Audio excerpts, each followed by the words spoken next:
Boa noite, a paz do Senhor para vocês. Que prazer poder passar esse dia na presença do Senhor com todos vocês. É realmente um grande privilégio que eu tenho nessa noite, aliás, nesse dia. O tema que me foi dado para essa noite é um tema ainda mais difícil do que o de manhã.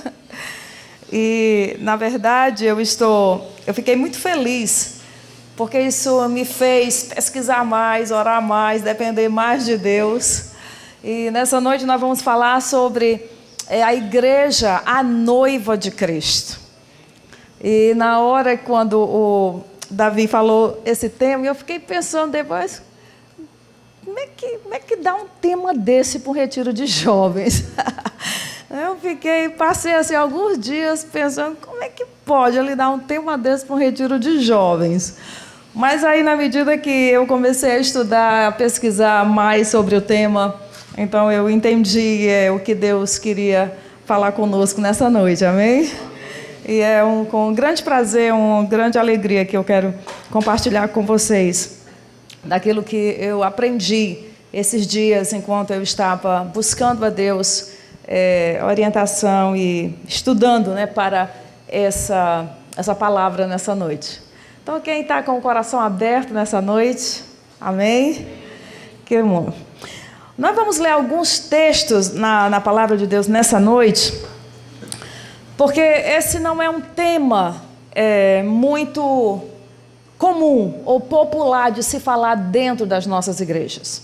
Aqui, quem já participou de algum estudo, alguma palavra, alguma pregação, alguma palestra sobre a noiva de Cristo? Muita gente. Vocês deveriam vir para cá.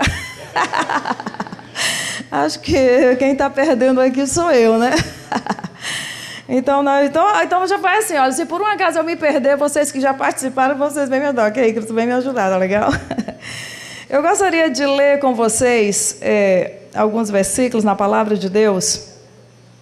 O primeiro dos capítulos ou dos versículos que gostaria de ler se encontra em Mateus, capítulo de número 22. Então, os irmãos que têm Bíblia, por favor, me acompanhem a leitura da palavra de Deus. Mateus, capítulo de número 22.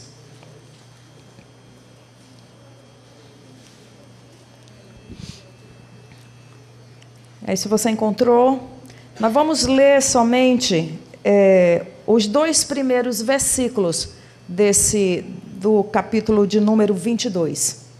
Então diz assim a palavra de Deus: Então Jesus, tomando a palavra, tornou a falar-lhes em parábolas, dizendo: O reino dos céus é semelhante a um certo rei que celebrou as bodas de seu filho. Então vamos ler Apocalipse, capítulo de número 19.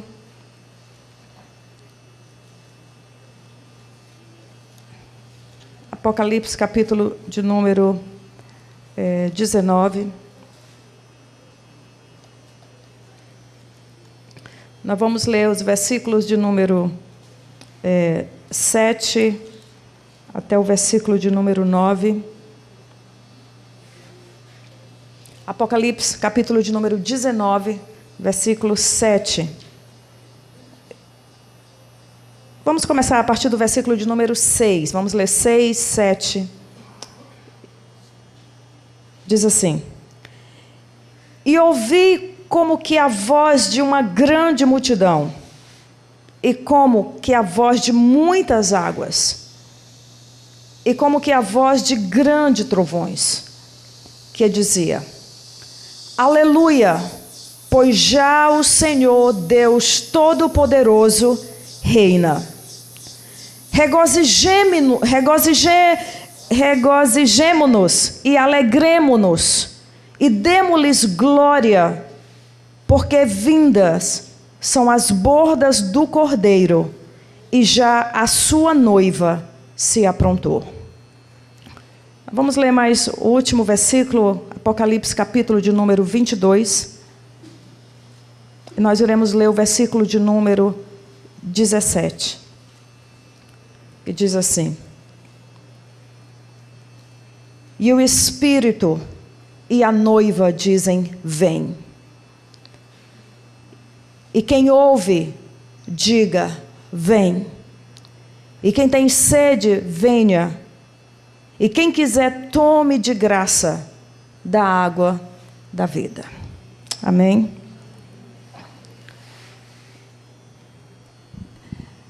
Há determinadas, como que eu posso falar? Há determinados momentos na história bíblica, quando existe uma mudança de paradigma. O paradigma, ele é uma maneira diferente de ver e de entender alguma coisa. Quando o paradigma muda, todas as outras coisas conectadas com esse paradigma mudam.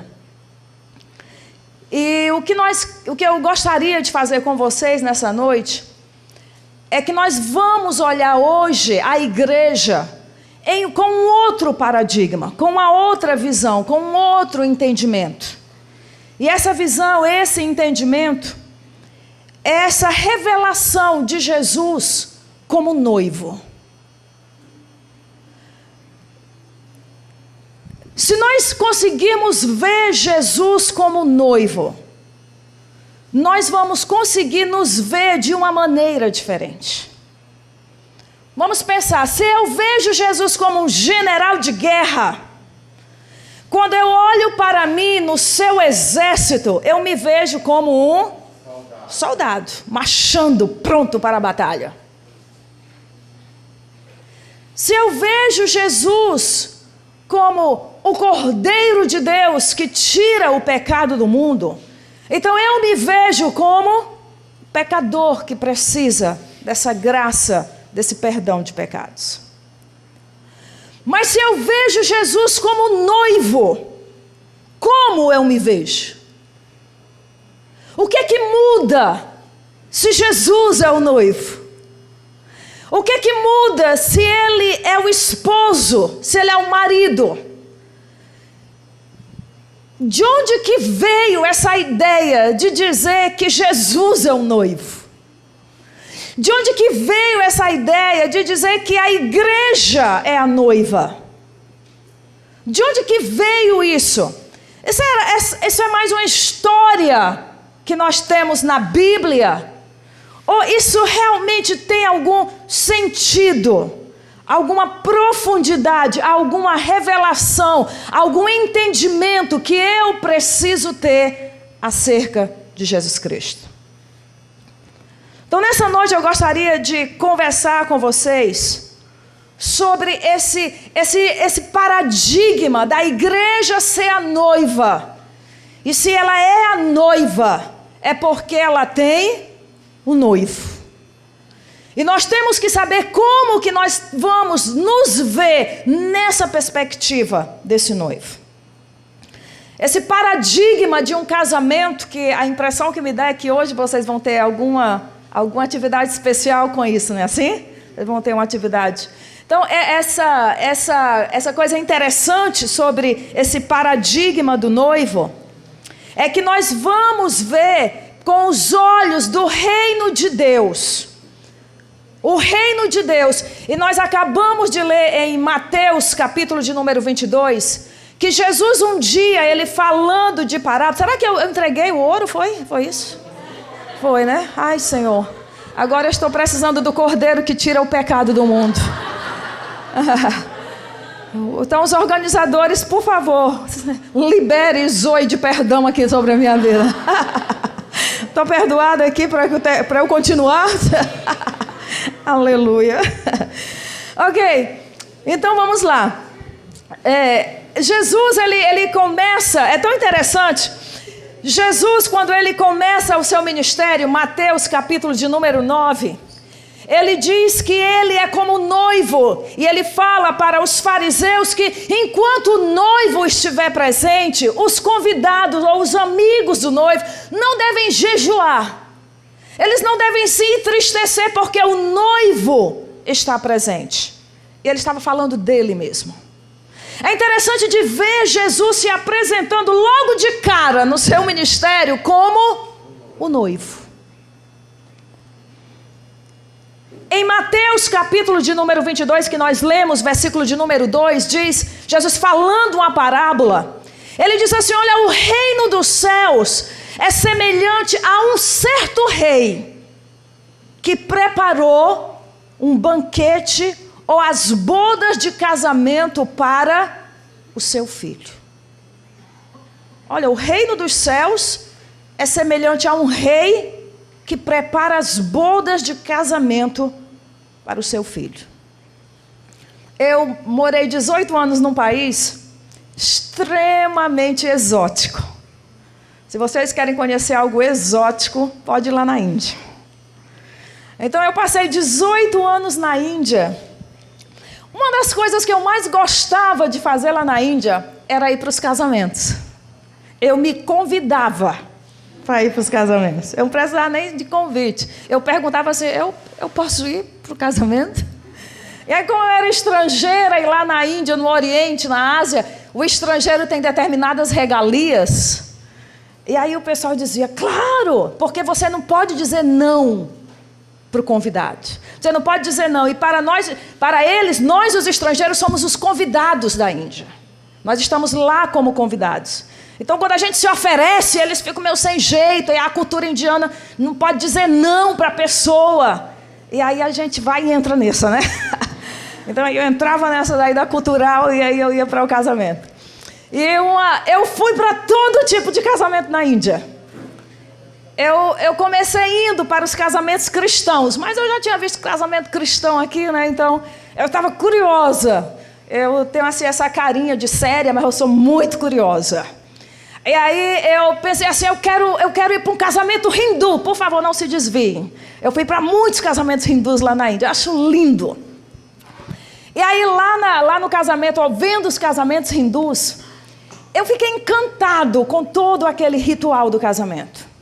Para vocês terem uma ideia, lá na Índia, as pessoas mais pobres fazem 3 festas para o casamento. Ayla, tu está querendo me dizer que aquele povo pobre que eu vejo na televisão e nos filmes faz 3 dias de casamento? Faz. Os ricos fazem 7.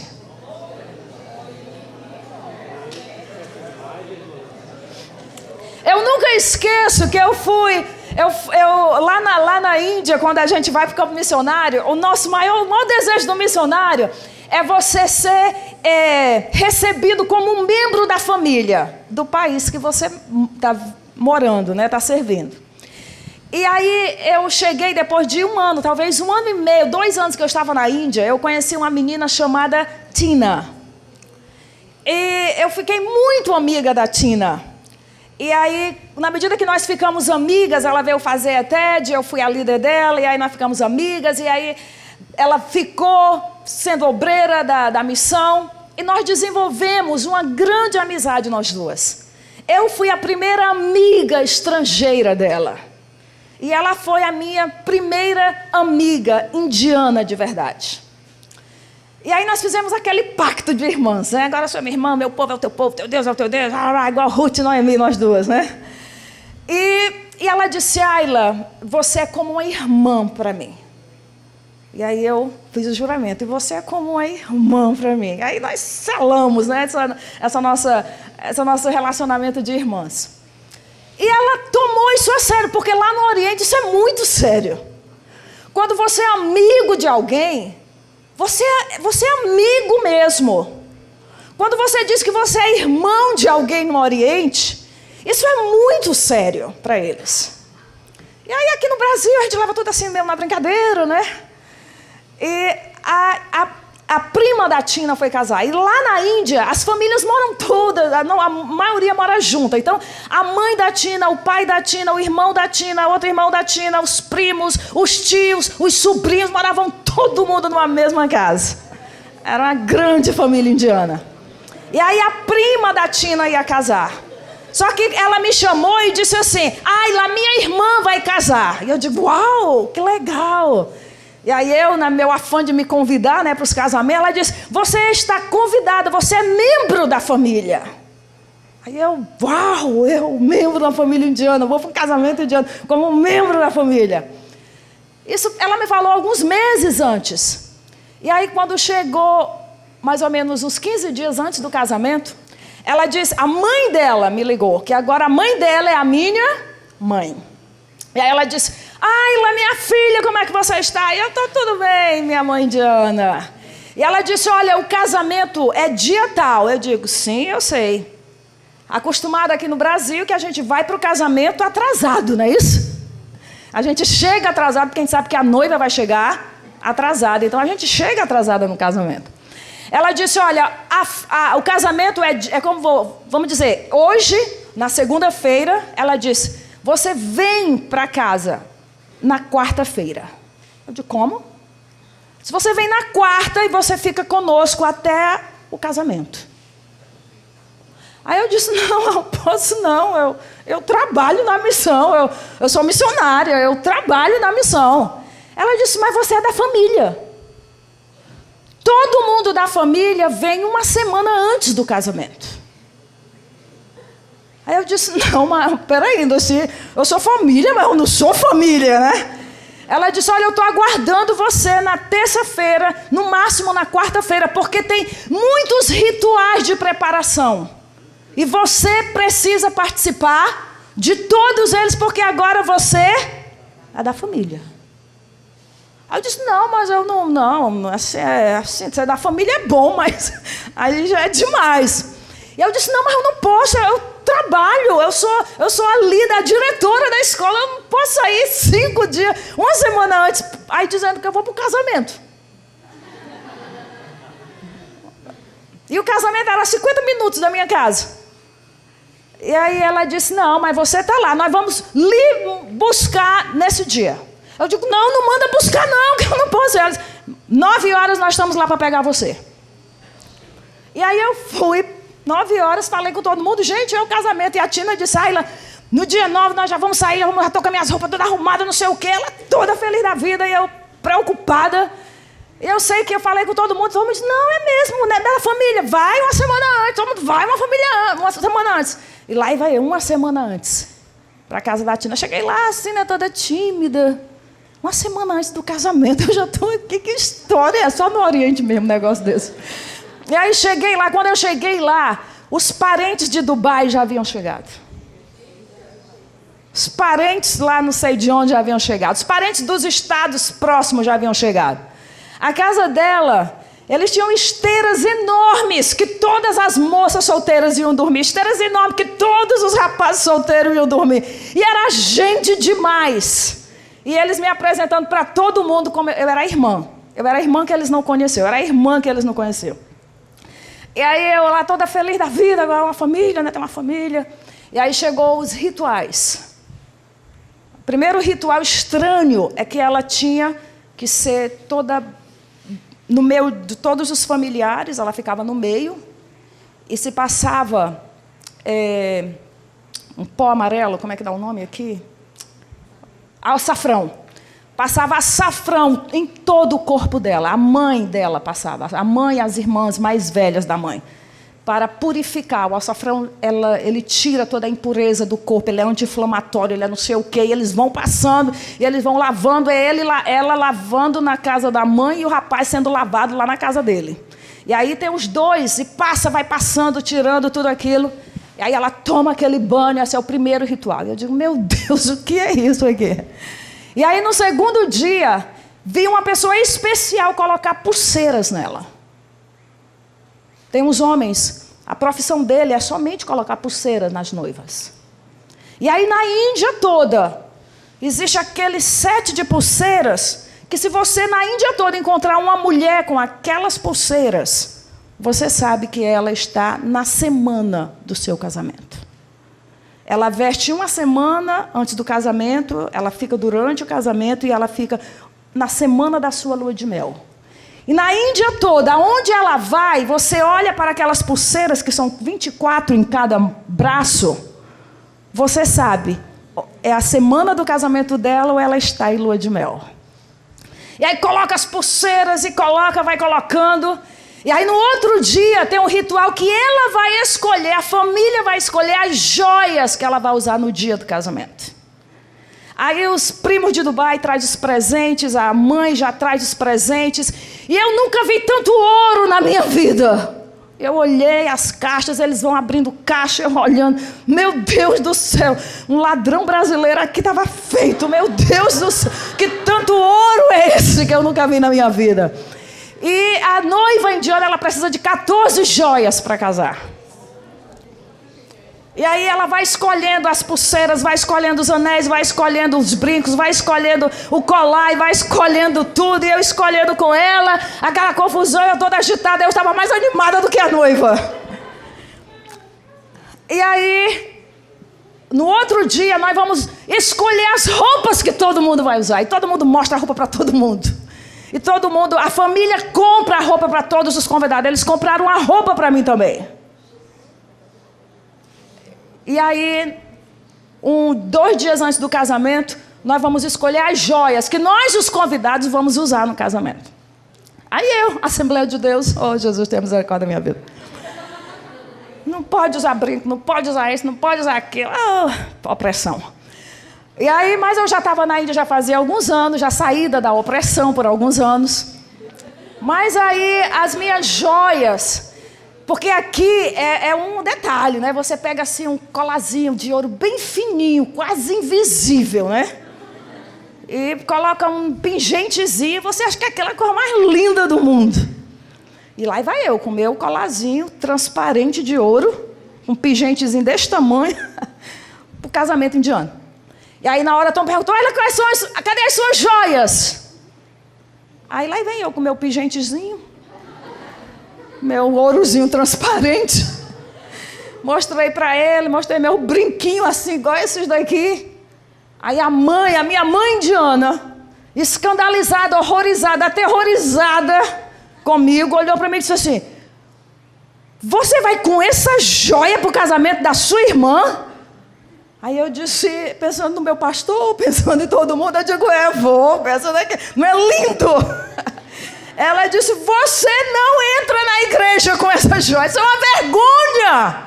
Isso é uma vergonha. Como que você usa um negócio desse? Porque isso é uma vergonha. Lá no Oriente, eles falam tudo na cara da gente. E aí eu disse, meu Deus do céu. Aí eles pegaram as joias, trouxeram as joias. E começaram a colocar joias em mim. E os brincos eram tão grandes que eu sentia assim um peso. Cada vez que eles colocavam assim, um do lado, outro do outro, os colares, as pulseiras. E aí todo mundo já sabia as joias que todo mundo ia usar no casamento. E aí um dia antes do casamento, todo mundo vai para o salão de beleza. E é massagem no pé, é massagem na cabeça, é massagem na perna, é massagem nas costas, é óleo, é não sei mais o quê. E é muito óleo, é muita massagem, é muito óleo, é muita massagem em todo mundo, e todo mundo se prepara. E aí, no dia do casamento, é que você está pronto. Isso é um casamento indiano. Alguém quer participar de um casamento indiano desse jeito? 6 mil reais a passagem para chegar lá, tá bom?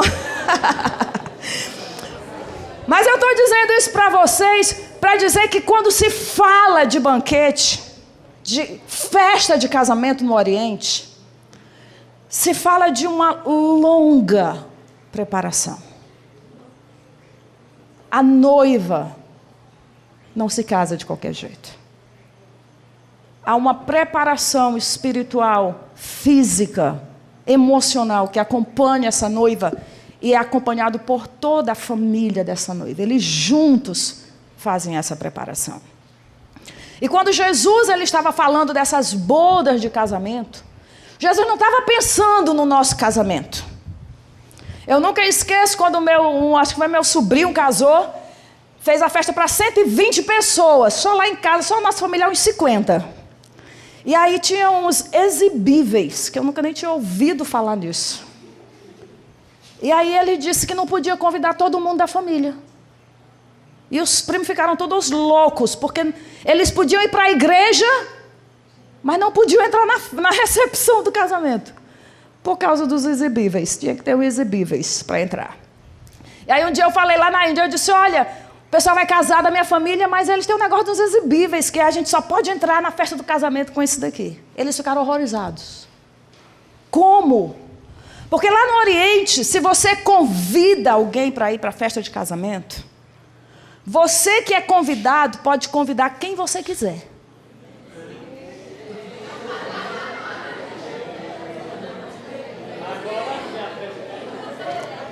E aí, o seu convidado pode convidar quem ele quiser. E aí se você diz assim, olha, eu perguntava assim, quantas pessoas teve, uma pessoa assim bem humilde como eu lá na Índia, eu dizia assim, eu me casei, quantos foram? 600 pessoas no meu casamento. Como é que pode? 1000 pessoas no meu casamento, como é que pode um negócio desse? Eles disseram para mim, que porque quando você convida 100, você espera 300 a 400. Você convida 300, você espera 1000. Porque são os seus convidados e os convidados dos seus convidados. Então, quando Jesus está falando de festa de casamento, com certeza ele não estava falando da festa de casamento que nós conhecemos aqui. Ele estava falando de outro tipo de casamento, de outro tipo de festa, que nós não conhecemos aqui na nossa, vamos dizer, aqui na nossa história. Então, a palavra de Deus diz que o pai, esse certo rei, ele está preparando uma festa de casamento para o seu filho. Apocalipse capítulo 19, que nós lemos, diz que já está pronto. Ele diz, céus, se regozijem e se alegrem, porque a festa de casamento já está pronta. E a noiva já está preparada.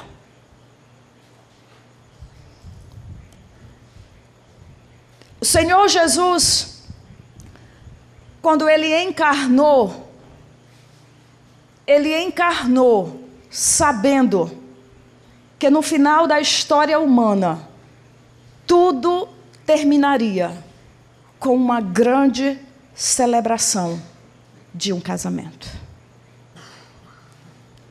A história humana, ela começa com um casamento. Deus faz Adão e Eva, e o primeiro ato entre esses dois é um casamento. O apóstolo Paulo, ele diz que o marido deve amar a sua esposa assim como Cristo amou a igreja. E ele fala que esse mistério, esse relacionamento de marido e mulher é um mistério entre Cristo e a igreja. A impressão que me dá é que todos os casamentos, eles são simbologia de algo que Deus planejou para o seu filho e para as pessoas que ele salvaria e chamaria da noiva do Cordeiro. Eu penso que todas as formas de casamento das nossas histórias, do príncipe que encontra a noiva, e aí eles se apaixonam, e eles se casam, e eles sentam no trono, e aí eles são felizes para sempre. De onde que vem essas histórias?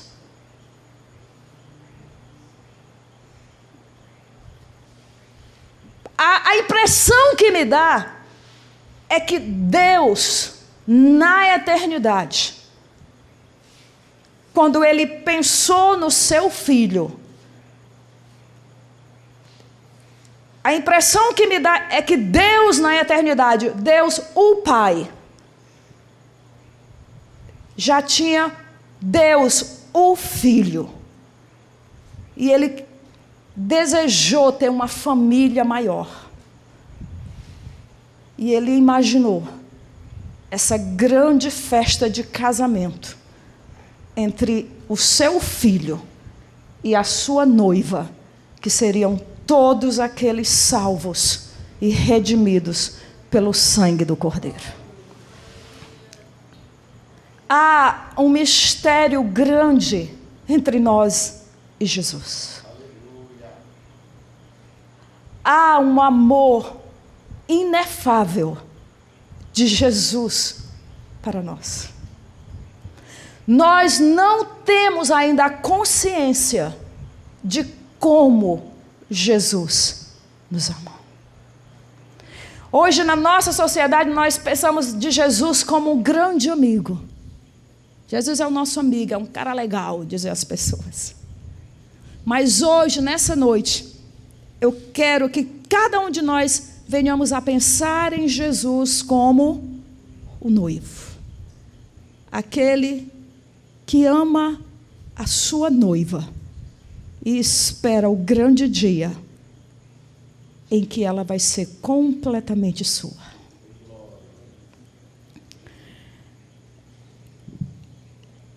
A Bíblia Sagrada diz, Salmos, capítulo de número 2, versículo de número 8. O pai e o filho conversam nesse salmo. E aí o pai diz ao filho: pede-me e eu te darei as nações como herança e os confins da terra como tua possessão. A herança eterna de Jesus somos nós, as pessoas. A Bíblia diz que Deus, quando Jesus encarna, Deus promete na eternidade uma herança para Jesus.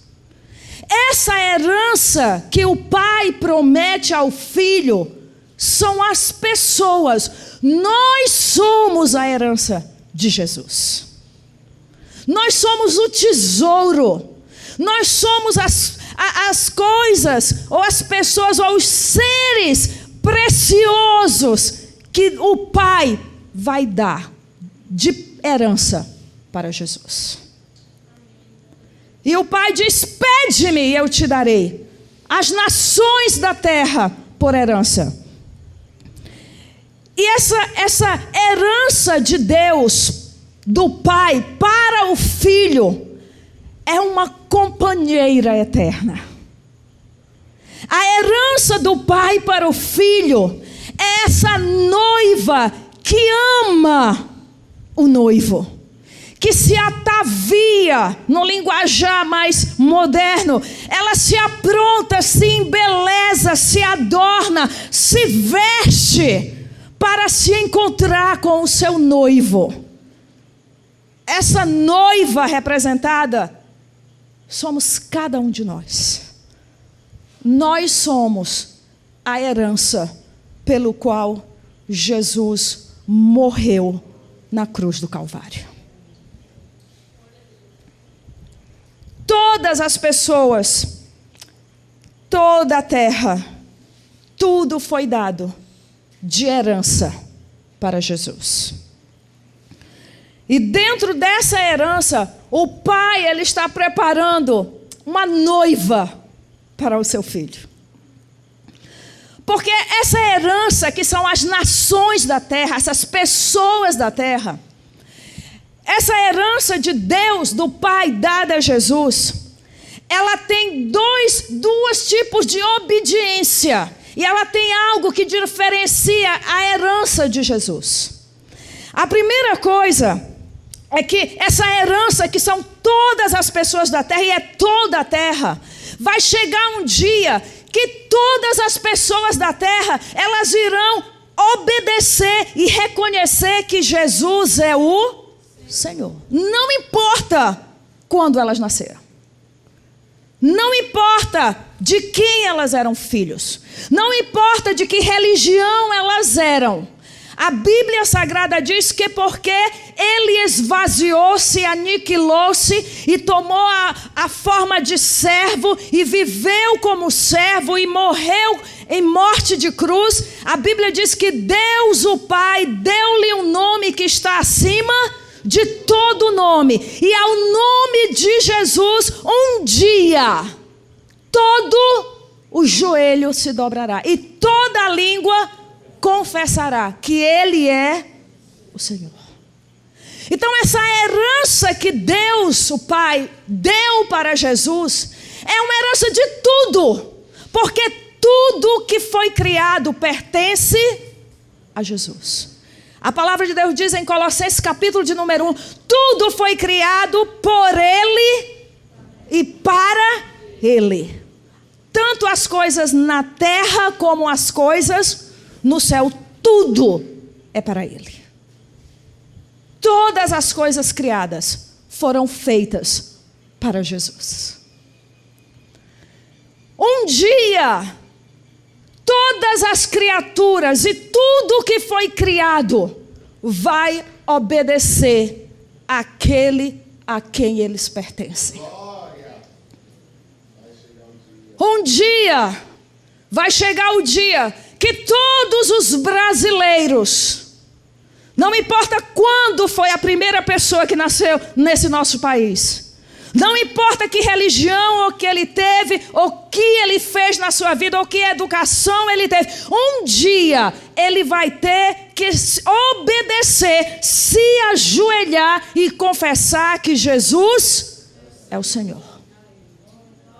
Um dia todos os seres humanos da face da terra vão se dobrar, vivos e mortos, ressuscitados ou transformados, eles vão se ajoelhar e com a sua boca confessar: Jesus Cristo é o Senhor. Isso significa, tudo pertence a Ele. Isso é a herança do Pai para Jesus. Mas dentro dessa herança do Pai para Jesus, existe um outro grupo de pessoas que não vai dobrar os seus joelhos diante de Jesus, porque naquele dia ele se levanta como Senhor e ele não admite desobediência na sua presença. Ele vai se levantar e com a autoridade que foi lhe dada pelo Pai nos céus e na terra, Ele vai ordenar e todo o joelho se dobrará diante dEle. Mas existe um grupo de pessoas, e essa é a sua herança especial, que não vai precisar chegar esse dia. Essa herança especial de Jesus é a sua noiva, que vai amá-lo e obedecê-lo antes daquele grande dia. Naquele grande dia, quando Ele como Senhor tiver todos ajoelhados na sua presença, haverão aqueles que vão amá-lo e aqueles que não o amam, aqueles que o conhecem e aqueles que não o conhecem, aqueles que herdarão a vida eterna e aqueles que herdarão a vida eterna no lago de fogo. Mas dentre essa multidão, Deus, Ele preparou uma noiva eterna para o seu filho. Essa analogia desse casamento, que o Pai, que é o Rei, e de Jesus, que é o Filho, essa analogia, ela quer dizer que esse outro grupo de pessoas vai reconhecer que Ele é Senhor voluntariamente. Mas o desejo de Deus, quando Ele criou os seres humanos, não é que as pessoas mandatoriamente, obrigatoriamente se dobrem e confessem que Jesus é o Senhor. O plano de Deus, o desejo de Deus é que pessoas criadas à sua imagem e semelhança, elas voluntariamente amem e obedeçam o seu Filho, o Rei dos Reis e o Senhor dos Senhores. Para isso, o Pai diz: eu vou mudar o coração deles. Eu vou tirar o coração de pedra e vou colocar um coração de carne. Para isso, o Pai diz: eu vou transformar de dentro para fora, para que naquele dia o primeiro e grande mandamento seja o centro do relacionamento entre o meu filho e essas pessoas que são a sua herança. Amarás, pois, o Senhor teu Deus de todo o teu coração, com toda a tua alma e com todas as tuas forças. Só quem experimenta isso, o relacionamento mais íntimo, desse amor intenso, o pai simboliza isso como um casamento. Eu fui para o casamento de um amigo, o Alisson, ele casou com a Camila, foi em outubro do ano passado. Eu lembro, é sempre um momento muito especial quando a noiva entra. E a Camila entrou. Ela entrou e ela estava muito emocionada, ela chorava. E eu lembro, eu olhando para o rosto do Alisson. E ele olhando para ela. E quando ela chegava, à medida que ela vinha se aproximando dele, o rosto dele se iluminava de ver a sua noiva chegando. E eu lembro na hora que eles recitaram os votos, eles seguravam as mãos e olhavam nos olhos um do outro e juravam amor, fidelidade e obediência até que a morte os separe. Casamentos é uma simbologia do que Deus espera de nós como a noiva de Cristo. Por isso que os casamentos não podem se quebrar. Eles não devem se quebrar, porque eles simbolizam essa união eterna entre Cristo e a sua noiva. É por isso que Deus odeia o divórcio. Porque o divórcio, ele é aquilo que é oposto a essa união eterna entre o seu filho e a sua noiva. É por isso que Deus odeia todo tipo de infidelidade e de adultério. Porque isso simboliza a noiva que não é digna do noivo. E o noivo é Jesus. A Bíblia diz que ele é digno. Esse noivo é digno. Ele é digno de abrir os selos. Ele é digno de adoração. Ele é digno de exaltação. Ele é digno de toda honra, de toda glória. Esse noivo é digno e ele deve encontrar, e o Pai está preparando uma noiva digna à altura do seu Filho Jesus Cristo. E essa noiva somos nós. Essa noiva somos nós.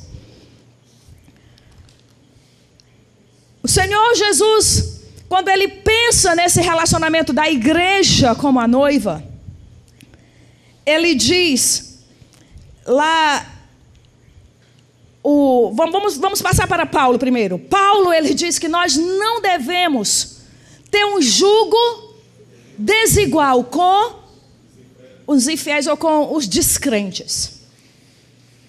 Mas quer dizer que eu não posso casar com descrente? Isso quer dizer que toda vez que você se torna noiva de alguém, você simbolicamente está representando aquilo que o Pai preparou para o seu filho.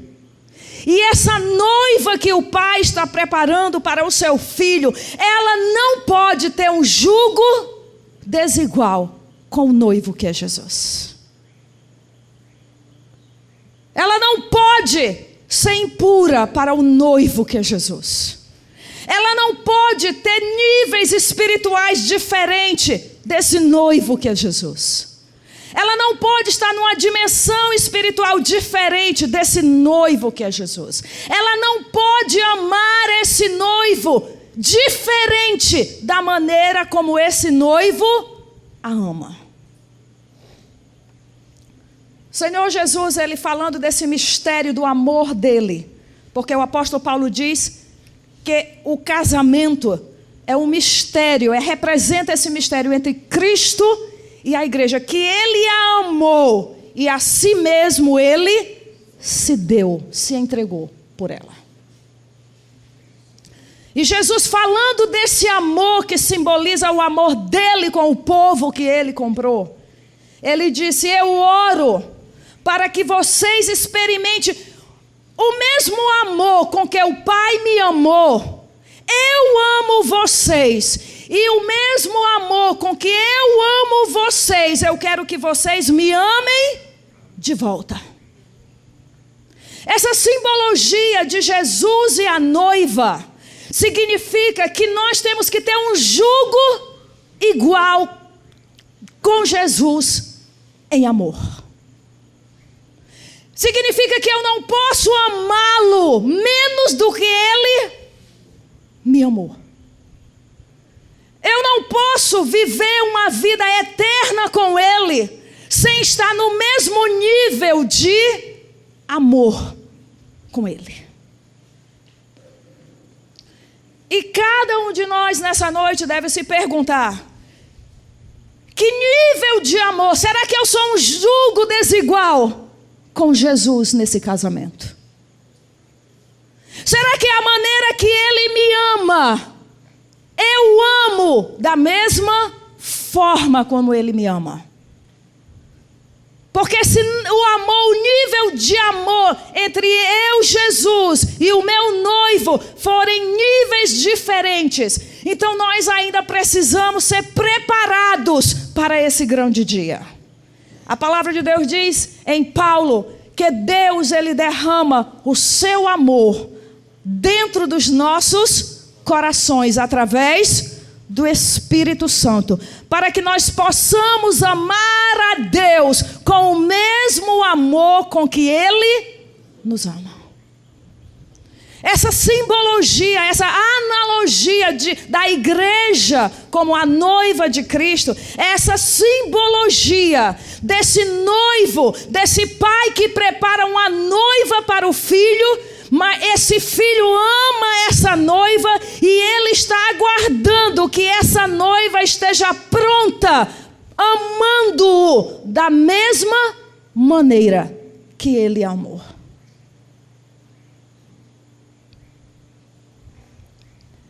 E quantos de nós não somos encontrados em falta no nosso amor por Deus? Mas a Bíblia diz que o Espírito Santo, ele está preparando a noiva. Irmã, eu ainda sinto que o meu nível de amor por Jesus está muito abaixo do que o que ele espera. Eu quero dizer para você nessa noite que o Espírito Santo de Deus, ele ainda está num trabalho de preparar a noiva do Cordeiro. A palavra de Deus diz que toda a história da criação, ela gira em torno, porque há tantas figuras de casamento na Bíblia. Se fala tanto de casamento na Bíblia. E como nós falamos aqui, a história humana começa no Éden com um casamento. Deus, ele diz: não é bom que o homem esteja só. Eu farei alguém que vai ser igual a ele, que vai ser adequada a ele, para que eles possam viver juntos. Isso é uma figura do casamento de Cristo e a igreja. O Espírito Santo está preparando a noiva que seja compatível com o noivo, que é Jesus. A palavra de Deus diz que eles deixarão pai e mãe e eles se unirão. E eles serão uma só carne. E esse é o mistério entre Cristo e a igreja. Que todos nós que estamos em Cristo nos tornamos um com Ele. O casamento representa essa unidade, aonde um homem e a mulher, pelo seu amor, pelo seu compromisso, pelo ato sexual de entrega total, eles se tornam um. Isso representa o casamento entre Cristo e a igreja. Essa profundidade da intimidade de um casamento entre um homem e a mulher. E é por isso que Deus fala, seja o leito sem mácula. Porque na hora que homem e mulher estão lá, marido e esposa, e eles se tornam uma só carne, eles representam o grande mistério entre Cristo e a igreja.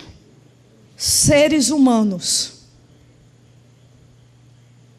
pecadores, lavados pelo sangue de Jesus, têm a capacidade de se tornar um com Deus Todo-Poderoso através do seu Filho Jesus. Então, essa questão da igreja como a noiva de Cristo, ela é muito interessante. Então, nós somos colocados dessa maneira. E aí, então, chega o Apocalipse. E diz que a história começa com o casamento, a história da humanidade, dos homens, de todos nós, ela começa com o casamento no Éden. Talvez eu poderia falar uma curiosidade, quando Jesus começa o seu ministério, ele começa exatamente numa festa de casamento. Quando ele se apresenta pela primeira vez, ele diz que ele é o noivo. Quando João vai apresentar Jesus, João diz que ele é o noivo e que ele é só o amigo do noivo. E quando Jesus fala em parábolas, ele diz que o reino dos céus é semelhante a um rei que está preparando a festa de casamento do seu filho, que é o noivo. E aí Apocalipse, capítulo 19, antes de fechar todas as coisas, antes de lançar Satanás no lago do fogo, antes de prender a besta e o falso profeta, antes dele concluir a história da humanidade, a Bíblia diz que João olha e quando ele vê a igreja, ele não a vê como um edifício, ele não a vê como uma lavoura, ele não a vê como um corpo, ele não a vê como um exército, ele a vê como uma noiva ataviada para o seu noivo. A última revelação, ou a maneira final como o Pai vai mostrar a igreja para o seu filho, não é um exército marchando. Não somos nós guerreando, fazendo batalha espiritual. Não somos nós crescendo como uma árvore plantada junto aos ribeiros. Somos nós como uma noiva ataviada para o seu noivo. Isso quer dizer que na história final da humanidade, quando Jesus for colocar um ponto final na história da humanidade, quando Jesus ele for dizer, tudo que foi criado é meu, eu criei e é meu, eu recebi de herança do meu Pai. Ele vai fazer uma grande diferença entre aqueles que vão se prostrar diante dele obrigatoriamente porque ele é Senhor, e aqueles que entregaram o seu coração a eles, cheio de amor e contemplação por esse Deus que se fez homem e que nos amou de maneira tal. E ele vai dizer: essa é a minha noiva, ataviada, pura, imaculada. Ela vai reinar comigo, ela vai se sentar comigo no trono, assim como eu venci e eu me sentei no trono de meu Pai. Então, meus irmãos, para terminar, o que é essa analogia, ou vamos dizer, esse paradigma de Jesus como a igreja como a noiva? No Apocalipse, quando tudo isso vai se finalizar, Apocalipse 22, versículo de número 7, a Bíblia diz que a noiva e o Espírito, eles dizem: vem. Eu quero dizer para vocês, meus irmãos, que em toda a história da igreja de Cristo, que começa com Jesus, antes de Cristo são os convidados do casamento. Em Cristo começa a igreja. E nós somos a igreja. Lá no céu, naquela multidão, vão haver aqueles que são os convidados para essa grande festa. E teremos nós, a noiva.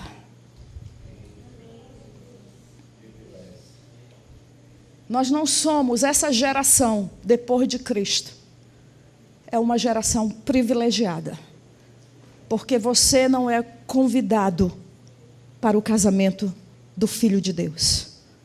Você é a noiva desse casamento. Por isso que Jesus falou que dos nascidos de mulher, João Batista foi o maior de todos os homens. Mas no reino de Deus, o menor no reino de Deus seria maior do que João Batista. Porque todos os que vieram antes de João são os convidados desse grande casamento. Mas nós que viemos depois de Cristo, nós somos a noiva do Cordeiro.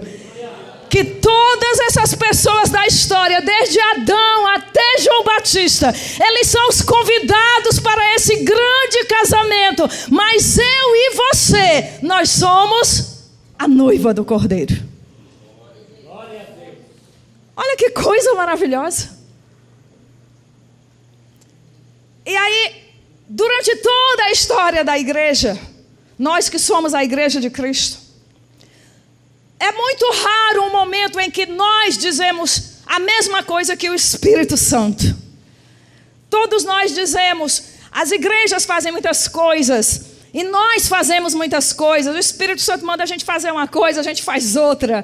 E há toda aquela dificuldade de comunicação entre nós, a igreja, e o Espírito Santo.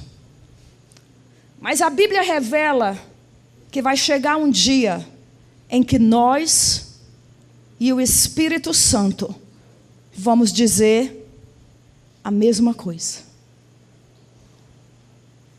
O Pai, como diz lá em Apocalipse, quando Ele prepara as bodas, quando tudo está preparado, Ele diz: agora eu vou chamar a noiva, porque a noiva está preparada.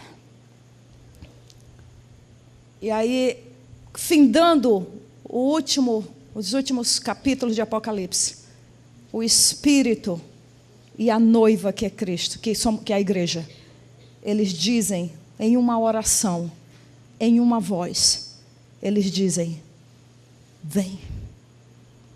A noiva está pronta, agora o noivo pode vir. Mateus capítulo de número 25, diz que a noiva estava se preparando. Foi dado vasilhas de óleo para essas virgens que representam a noiva. E aí diz que à meia-noite se ouviu a voz do noivo. Mas aquelas virgens não estavam preparadas.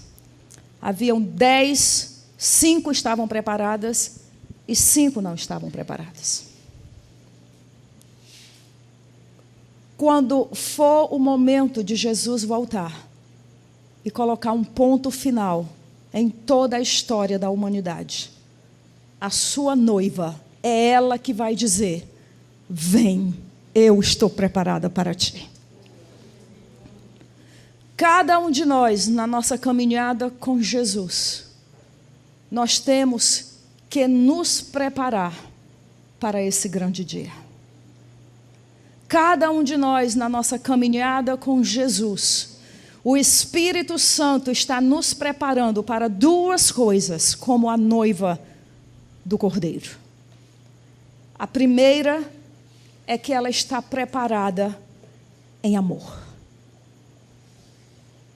Irmã, eu sirvo Jesus porque o meu pai é crente, a minha mãe é crente, eu nasci na igreja. Eu venho para Jesus porque eu andava aí perdido no mundo e aí Jesus me curou e eu prometi que se Ele me curasse eu viria servi-lo.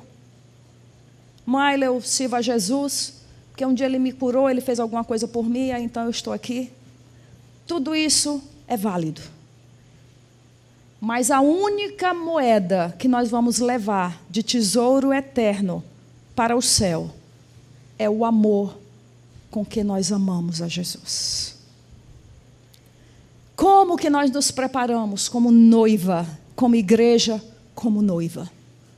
Nós nos preparamos aumentando a medida do nosso amor por Jesus, de uma maneira tal, até que um dia o meu amor por Ele não seja um jugo desigual entre eu e Jesus.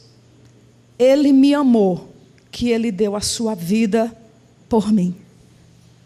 Eu sei que eu estou preparada como noiva, no dia que a minha vida não for mais preciosa a mim mesma, e eu tiver coragem de dar a minha vida por amor a esse Rei que me comprou com o seu sangue.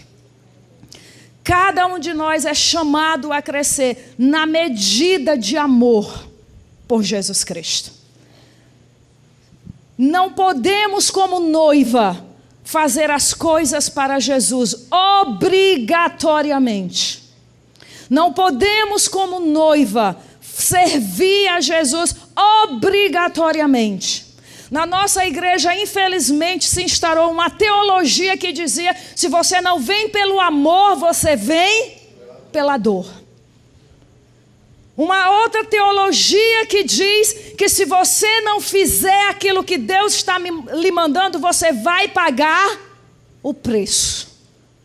Isso é a teologia daqueles que um dia vão se prostrar obrigatoriamente, porque Jesus se levanta como Senhor e Ele não aceita mais nenhuma desobediência.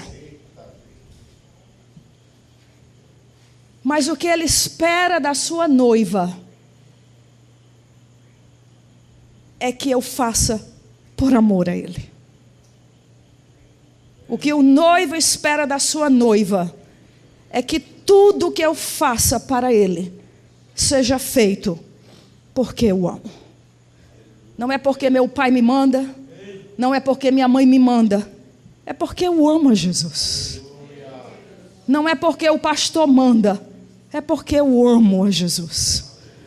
Não é porque eu vou ser disciplinado que eu não vou fazer. Eu não vou fazer porque aquele que me ama entregou a sua vida por mim. E eu quero amá-lo na mesma medida. E é por isso que eu vou dizer não ao pecado. Eu vou dizer não para os relacionamentos errados. Eu vou dizer não para a impureza. Eu vou dizer não para a lascívia. Eu vou dizer não para a mentira. Eu vou dizer não para a pornografia. Eu vou dizer não para tudo que eu tiver de dizer não, porque eu vou amar a Jesus na mesma medida que Ele me ama. Eu vou servir a Jesus na igreja dele. Não é porque se eu não servir, eu vou pagar o preço, eu vou perder as coisas, eu vou ficar doente. Não é porque por medo de receber a disciplina de Deus, eu vou obedecer a Jesus e fazer tudo o que Ele me mandou, porque eu quero amá-lo na mesma medida que ele me amou. Eu quero ser obediente a Deus na mesma medida que ele foi obediente. Eu quero que ele saiba que assim como ele foi obediente a tudo para me salvar, agora eu vou ser obediente em tudo a ele, porque eu vou ser a companheira eterna de Jesus lá no céu. Você só vai levar para Jesus as coisas que você tiver feito por amor a ele. Quando se diz que ninguém deve chegar diante de Deus com as mãos vazias, Deus não está se referindo àquilo que você fez por obrigação. Deus não está se referindo àquilo que você fez para se exibir. Deus não está se referindo àquilo que você fez para ensinar outras pessoas. Deus não está se referindo àquilo que você fez com medo de pagar o preço. Deus não está se referindo às coisas que você fez com temor dentro do seu coração. Deus está se referindo às coisas que você fez por amor a ele. Porque Deus amou o mundo de tal maneira que ele deu o seu Filho unigênito. Tudo o que Jesus fez por nós, ele fez porque ele nos amou. E ele não vai aceitar nada de nós que não seja feito para ele, por amor. Irmã, ele então quer dizer que tudo que eu fiz para me exibir está perdido. Tudo que eu fiz porque eu achava que eu sabia fazer bem feito, está perdido.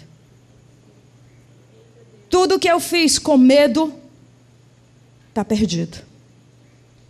Tudo que eu fiz porque me obrigaram a fazer, porque me mandaram fazer, está perdido. Quando passar pelo fogo, só fica o que foi feito por amor a Jesus. Ele não quer. A Bíblia diz, nós lemos hoje à tarde, que Deus preparou as boas obras antes da fundação do mundo para nós. Essas boas obras, elas nos darão vestes resplandecentes diante de Deus. Essa noiva ataviada que vem, que é a noiva do Cordeiro, essas vestes resplandecentes dessa noiva, a Bíblia Sagrada diz lá em Apocalipse que elas são as obras de justiça dos santos. Isso quer dizer para nós que o que vai resplandecer nas minhas vestes celestiais foi aquilo que eu fiz para Deus. Cada um de nós terá um esplendor diferente. Cada um de nós terá um brilho diferente. Cada um de nós terá uma glória diferente. Vai depender de como nós fizemos essas obras para Deus. E é bom que nós entendamos que não basta fazer para Jesus. Tem que ser feito da maneira correta para Jesus. Eu fiz. Mas se não tiver feito com a atitude correta do coração, não serve para Jesus. Porque um dia Ele vai fazer com que todos se dobrem diante dEle. A Bíblia diz que o coração do rei está nas suas mãos e Ele inclina para onde Ele quer.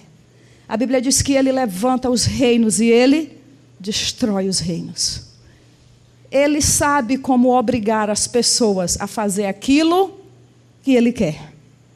Mas a sua noiva não será desse jeito. A sua noiva fará para Ele porque o ama. A sua noiva esperará por Ele em pureza porque o ama. A sua noiva será fiel a Ele porque o ama. A sua noiva fará tudo o que Ele mandar porque o ama. A sua noiva não fará nada por obrigação, mas ela fará por amor a Ele. Então, nessa noite, o que eu gostaria de deixar para vocês como a igreja, a noiva de Cristo, é que se você quiser resplandecer,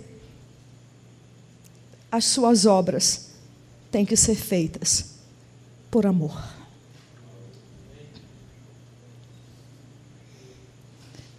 Esse paradigma de ver a igreja como a noiva de Cristo, ela é o único paradigma na Bíblia que vai fazer o primeiro mandamento ser cumprido um dia em todo o céu. Jesus, como o general de exército, nós não pensamos nele com amor. Nós pensamos ele como todo-poderoso.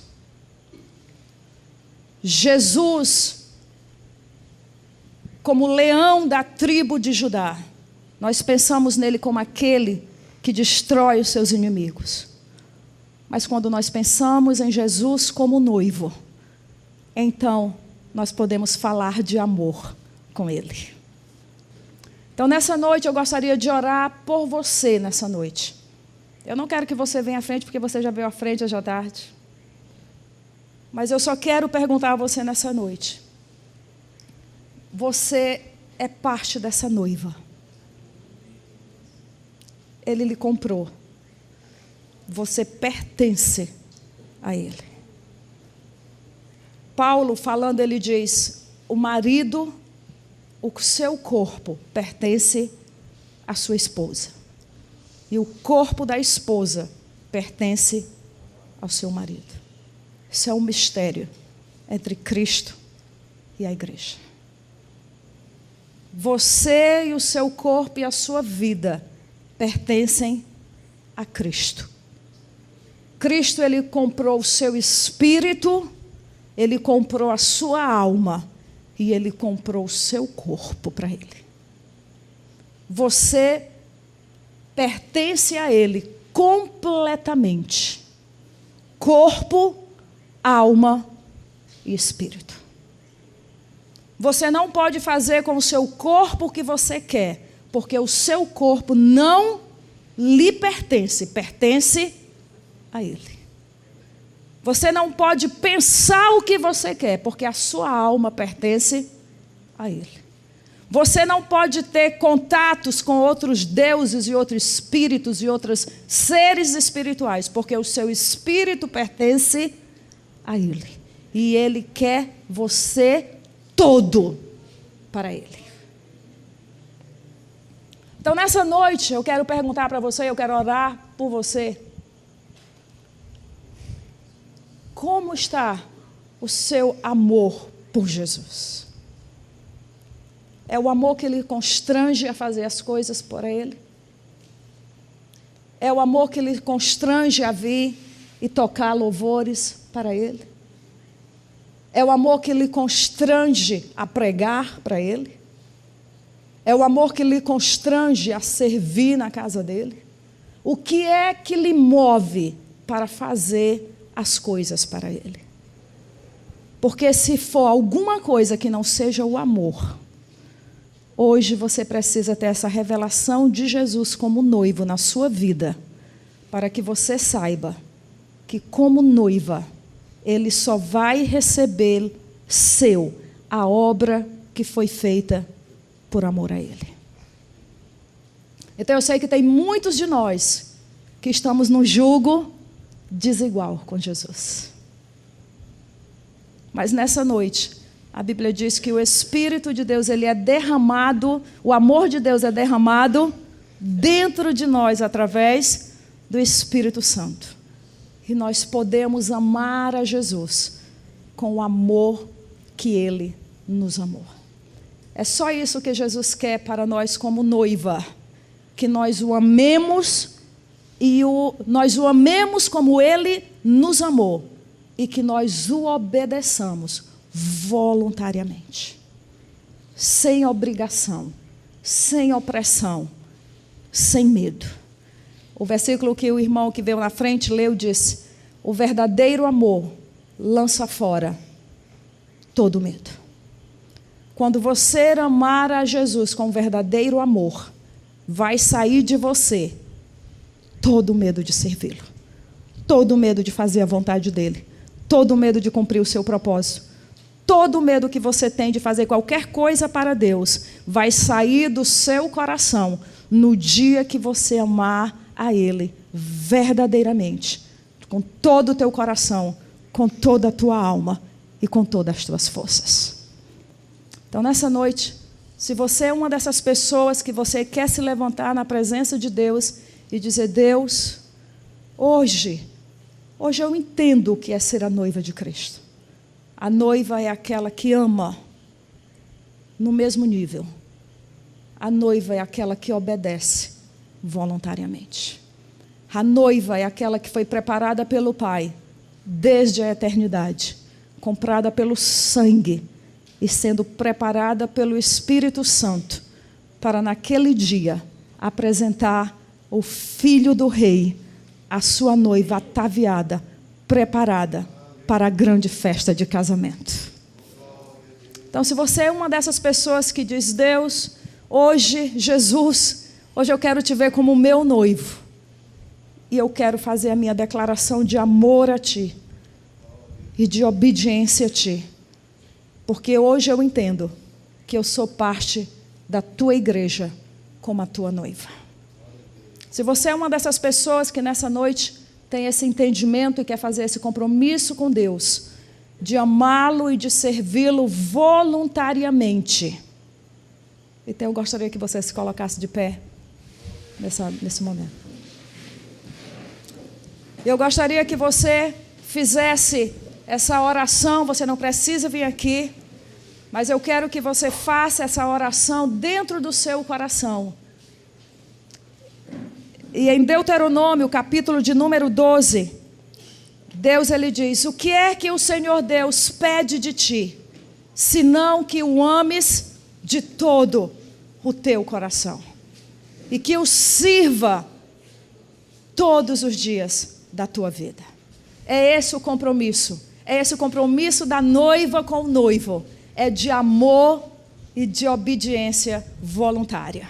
Então, quem são aqueles que nessa noite querem fazer esse compromisso de amor e de obediência voluntária ao noivo, que é o Senhor Jesus Cristo? A noiva ataviada pelo seu noivo. Nós vamos orar aqui, os irmãos quiserem cantar, nós vamos orar nesse momento. E nós vamos pedir a Deus que essa revelação ela não saia da nossa vida, para que um dia, quando nós chegarmos naquele grande dia e recebermos essas vestes resplandecentes, eu quero dizer para você, quanto mais amor você tiver feito, aquele ato de obediência, mais resplandecente serão as tuas vestes naquele dia das núpcias, das bodas do Cordeiro de Deus. Amém?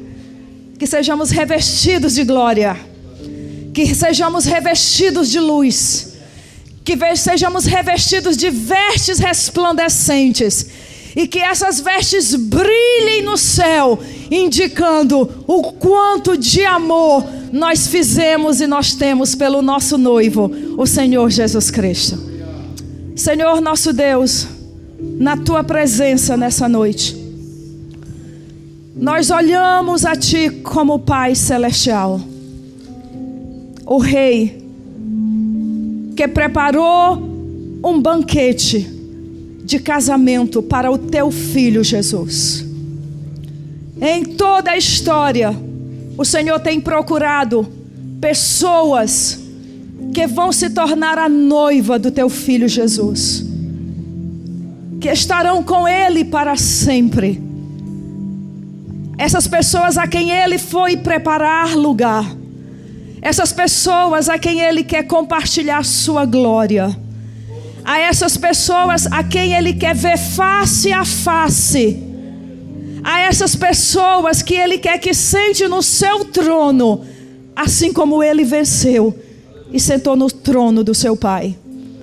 Essas pessoas que foram compradas pelo sangue de Jesus, Essas pessoas que não estão com Ele por obrigação, que não estão com Ele por peso, não estão com Ele por medo de ir para o inferno, não estão com medo porque tem medo da condenação eterna. Mas essas pessoas que olham para Ele e entendem o amor dEle por nós, entendem que Ele deu a sua vida porque Ele nos amou e porque Ele queria preparar uma noiva imaculada, igual a Ele, em amor e em obediência. Senhor, nessa noite abre o espírito dos teus filhos nessa noite. Espírito de Deus, testifica nos seus corações: Tu és a minha noiva, eu te escolhi. Não foste tu que me escolheste, mas eu te escolhi. Eu te escolhi. Dentro da tua casa eu te escolhi. Dentro da tua família eu te escolhi. Porque eu te amei.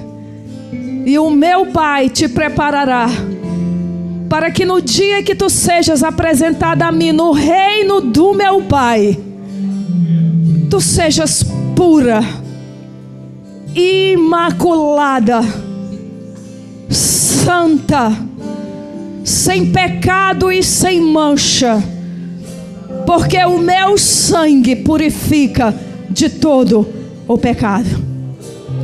Resplandecente como a estrela da manhã, cheia de glória, cheia de fulgor, cheia de luz, cheia de beleza, porque ela está cheia de amor pelo seu noivo. Oh Deus, prepara cada um de nós com esse amor, prepara cada um de nós com essa alegria, prepara cada um de nós com esses atos de justiça, prepara cada um de nós com esse coração voluntário, prepara cada um de nós com esse novo coração, que não é de pedra, mas é de carne, que tem as tuas palavras escritas nele, Senhor. Oh Senhor, tu falaste para Oséia: eu sou teu marido, tu és minha, eu te comprei, eu te comprei. Senhor, que nessa tarde, como igreja, a noiva do Cordeiro, saiamos daqui cheios de amor por ti, Senhor. Oh, cheios de compromisso por ti, Senhor. Ó Pai, esse selo que foi colocado dentro de nós, que é o teu Espírito, o selo da promessa que tu virás novamente, que tu virás nos buscar, para onde tu estejas, nós estejamos contigo, Senhor. Senhor, esse selo, diz a tua palavra, é como um anel de compromisso, é uma aliança de compromisso, diz o texto grego. O penhor e o selo de que o noivo voltará. Senhor, esse penhor está em mim, esse penhor está em ti, esse penhor é o Espírito Santo, que está trabalhando a santificação dentro de ti, para te apresentar como uma noiva imaculada, o Pai preparando a noiva para o seu filho. Senhor, nessa noite, como tem na revelação que tu deste a João, chegará a geração em que a noiva vai estar preparada. Senhor, que a nossa geração seja essa geração, que a nossa geração seja essa geração que uma com o Espírito vai dizer: vem, Senhor Jesus, ora vem, Senhor Jesus, ora vem, Senhor Jesus, ora vem, Senhor Jesus. Aquele que não está preparado, se prepare. Aquele que está puro, purifique-se. Mas porque o noivo, porque a noiva e o Espírito dizem: vem, Senhor Jesus. Senhor, nessa noite, nos prepara para dizermos uma mesma voz com o teu Espírito. Senhor, eu quero tanto as coisas dessa casa, dessa terra. Eu quero tanto os meus sonhos pessoais.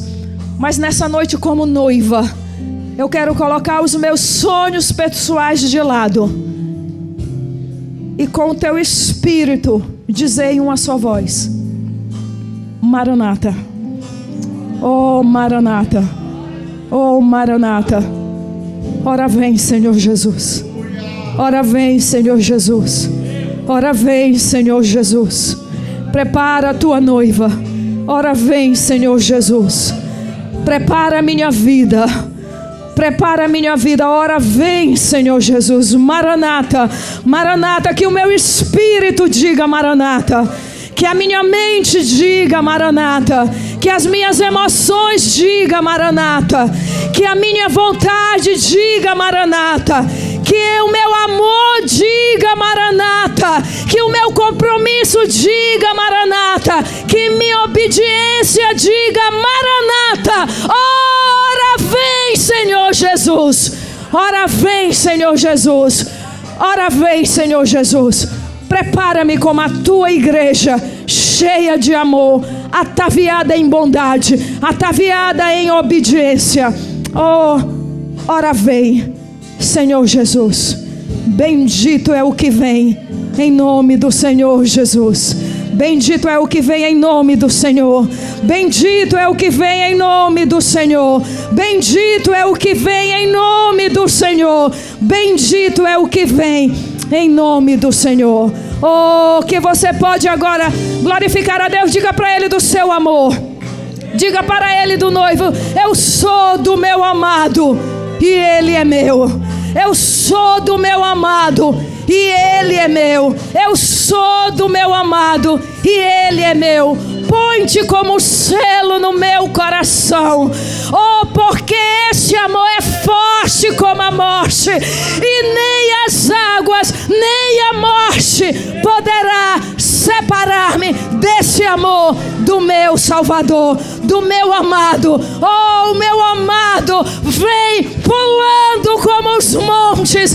Ele é alto e rosado. Ele é cheio de glória e majestade. Ele está vindo sobre as nuvens do céu. Oh, eu sou do meu amado e Ele é meu. O meu corpo é do meu amado. As minhas emoções é do meu amado. Tudo que eu sou é do meu amado e Ele é meu. Eu sou do meu amado e Ele é meu. Diga para Ele: eu sou do meu amado e Ele é meu. Eu sou do meu amado e Ele é meu. Ora vem, Senhor Jesus. Ora vem, Senhor Jesus. A igreja e o Espírito diz: vem, Senhor Jesus. E para terminar, eu quero que você levante os seus braços com um ato profético da noiva preparada, reluzente. Você ainda não está perfeita, mas será. Você ainda não está sem mácula, mas será. Você não está completamente pura, mas você será. Você não está completamente resplandecente, mas você será. Então, no ato profético da geração que vê Jesus como a noiva, eu quero que você diga num brado de vitória: ora vem, Senhor Jesus. Ora vem, Senhor Jesus. Ora vem, Senhor Jesus. Eu sou do meu amado e Ele é meu. Eu sou do meu amado e Ele é meu. Oh, Deus abençoe vocês no nome do Senhor Jesus Cristo.